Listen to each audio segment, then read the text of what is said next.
শোনো মাঝি মেলাগণ,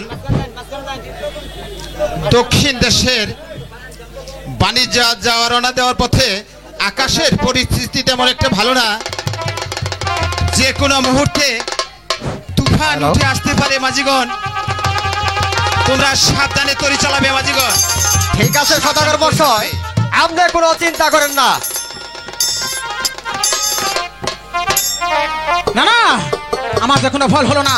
চান্দু সদাগর কি করছে আমি তো কিছু জানছি না, আমি তো ধ্যান করে দেখি চান্দু সদাগর কি করছে। না, চান্দু সদাগর তার 6 পুত্র নিয়ে ওই দূর দেশে বাণিজ্যে যাত্রা করেছে। এখন চান্দু সদাগর আছে মধ্য সমুদ্রে। আমার বাইগনা পবনকে স্মরণ করে চান্দু সদাগরের 14 ডিঙ্গা মধুকর ওই 6 পুত্র সহ ওই কালীগর সাগরে ডুবিয়ে মারতে হবে। আর বিলম্ব না করে আমার ভাইগনা পবনকে স্মরণ করি। ওরে পবন ও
আমাকে আপনি মাফ করে দেন মা, আমি এরকম সর্বনাশা কাজ করতে পারবো না মা। ওরে ভাইগনা পবন, আমার কথা করলি নঙ্গন, জানিস তোর হবে মরণ।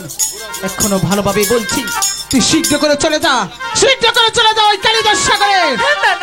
সদাগরের 14 ডিঙ্গা মধুকর এবং 6 পুত্র সহ ওই কালীগর সাগরে ডুবিয়ে মার। না না মা, আমি পারবো, আমি পারবো মা, আমাকে হাসি মুখে আশীর্বাদ করে আমি যেন সদাগরের 14 ডিঙ্গা মধুকর